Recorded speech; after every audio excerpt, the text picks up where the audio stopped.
Sile Facebook Westbank Asset Finance ndamkelo ke umbona kanye ngalo mazwi simpweka ngona chayingwe masikwamkele mfondini kwi-BEE Kahlele kuwe chawe BEE scheme yakho nakubo bonke abaphulaphuli bethu bomhlobo wenene.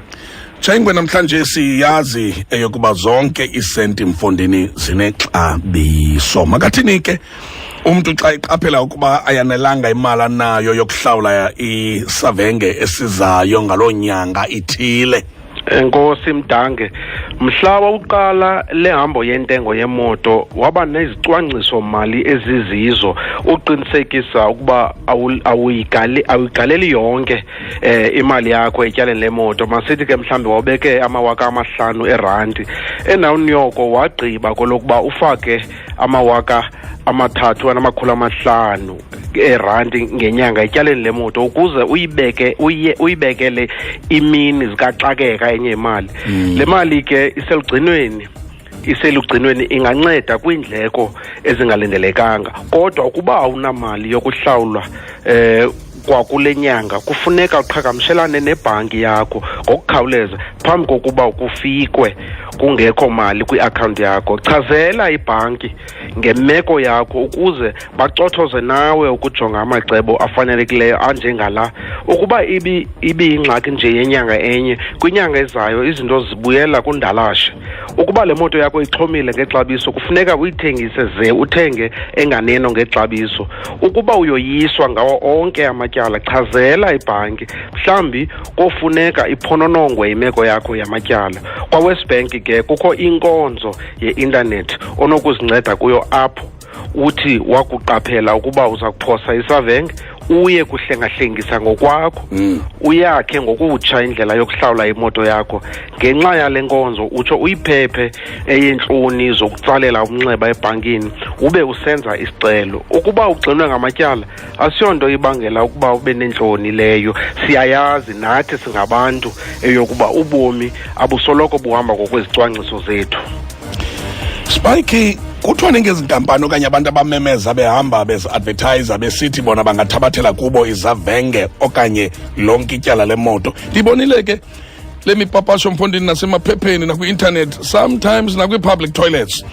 Ingaba aba bantu bangathenjwa na okanye zizikele nje ezijonge ukulimaza abantu? Mbuzo omhle kakhulu obhutiza. Abantu abenza le mipapasho zizikelemu bazama ukukuqhatha kwilinge lokuduka nemoto yakho. Le mipapasho ibizwa ngokuba ngamagwebelele okuthathela kubo, bathembise ngokuthabathela kubo izavenge zemoto okanye ityala lonke, kodwa ekugqibeleni baza kuthi shwaka nenqwelo yakho. Ezi zikelemu zivuyelela abantu abasengxakini nabakwimeko embi yezezimali. Khumbula ke ukuba ityala lemoto yakho yimeme yakho. Awukwazi ukuyigqithisela imoto nezavenge komnye umntu, ukuquka izihlobo ozithembileyo okanye izizalwana. Ngoko ke ukuba uyinikezela ngokwakho imoto yakho komnye umntu ngaphandle kwamaxwebhu, i-insurance ingakukhaba xa kunokuvela ingxaki emotweni. I-insurance izawuthi umbabale lo mntu kwaye ukuba imoto ivelelwe inkathazo yingxaki yakho leyo. uWestbank ke uyabolekisa ngemali yokuthenga imoto bucala apho unokwazi ukuyikhuphela komnye umntu imoto yakho ngokusemthethweni ze ityala lakho licinywe uvulwe elitsha egameni lomnini moto omtsha. Loo nto ke ngokwesingesi xa siyibize khapha sithi yi-private to private. Uthetha ke umntu uthengisa komnye umntu. Ya, khake ndikhangele kufacebook mbona nakuGoogle Rockefeller uthi uzibhaqisa engxingweni zezimali ngokufuna icebo lokuba enze njani na ukuzikhupha kuloo ngxingo. Ngafuna ukuphulukana nemoto yakhe okanye ayithengise. Gqwidizile ke kodwa iqela lenyanga apha ekuhlawuleni izavenge ngokufuna ukwazi ukuba makathini na. Enkosi Bhutiza, mandibulele nakuGugu Rockefeller endiye ndabona ukuba akaqali ukungena ebuza imibuzo apha kule nkqubo yethu. Okokuqala qhagamshelana nebhanki Gugu, yenza bayaziyo ukuba iinjongo zakho kukulihlawula ityala kodwa usatsala nzima okwangoku. Ibhanki iza kukuncedisa ngokuhlengahlengisa indlela entsha yokulihlawula ityala, kwaye ukuba uhamba phambili ungatsalela ibhanki umnxeba phambi kokuba ugqwedize ngentlawulo. Ibhanki ingacebisa ukuba uhlawule isavenge esinganeno de imeko yakho yezimali ibuyele kwisimo yesiqhelo, ukuze kamva uthi qhwi ezo zavenge ubuziphosile. Konke oku kuxhomekeke kwizivumelano ongena kuzo nebhanki. Awunakuvele uzigqibele nje ukuba mawuhlawule malini na. Ukuphungula zonke ke izinto ezitya imali kukwenza ugcine imali ebonakalayo, ezifana nobu ke abantu bayathanda ke bunewunewu obufana nokukutya kuthengwa esithubeni, ukuhlambisa imoto, nokuya kwimifanekiso bhanyabhanya. Yithi xa ngokuya kulungisa iinzipho okanye ufakele iinwele, zama ukuzenzela ngokwakho ekhaya. Khumbula ukuba xa imeko ibiyele kweyesiqhelo ngezavenge zityala nemeko yemali ilunga, ungabuye uzintende ngezinto ezimnandi. Mbona ngenxa ixesha mandinombuzo nje mnye endiqonda uba makhe sikhawuleze suthi qhwi. Uthobani Lucky phaa kuTwitter ufuna ukwazi ukuba inaziphumo zini na eyokuboleka imali ubhatale elinye ityala. Nkosi Bhutiza, into eqhelekileyo kakhulu ke leyo Bhutiza, into esidla ngoyiphonononga nalapha ekhaya eWest Bank. Sibone abantu abanamatyala nemoto, sijonge ukuba mhlambi banamatyala kweziphinye indawo ezifana ne-personal loan njalo njalo.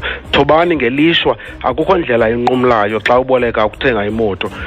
Uthetha ngokuboleka imali ngokutsha ukuze ubhatala ityala lakho lemoto, okanye uye kungena koomatshonisa.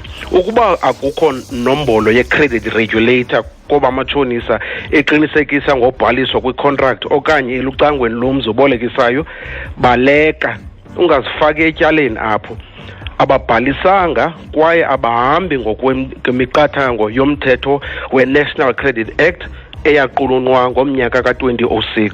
Ukhumbule kwakhona ukuba oomatshonisa bavumelekanga ukuba bangonye isazisi sakho okanye ikhadi lebhanka. Ayikho semthethweni loo nto. Ibhaso lokuqalo lelalowo ulihlawula ityala lemoto ngethuba ekuvunyelwene ngalo kule minyaka emithathu kuya kwemithandathu, ukuze ulisingathe ityala lakho ngendlela elifanelekileyo. Ukulikhawulezisa uligqibe ityala yakho yindlela efanelekileyo ke leyo. Bona mandibulele bhuti mani ngenxa yexesha, ibizingcebiso ezimnandi ezi kwabo batsala nzima bethuna kula maxesha obunzima. Siyabulela ke kakhulu, sifunde ngendlela ezixabisekileyo zokulawula imali namhlanje. Masiphinde ke sithi change kwezinto sizifundileyo. Number 1, qhagamshelana nebhanki phambi kokuba ugqwedize ngentlawulo yesavenge. Ungangena kwi-internet uchazele ibhanki ukuba awuzukwazi ukuhlawula, ukuze ke ungamenyeki okanye ungahlazeki. Awukwazi ke kuyinikezela komnye umntu imoto yakho ongamaziyo nosisihlobo, kuba imoto le ihleli isegameni lakho. Okay, utha ibudget yakho uyizude ukuze ke yanele izinto ezilulutho. Kube khona izinto zawumane nje uziyeka zona ezi, ungahambi indawo zonke kodwa uxakene nebudget.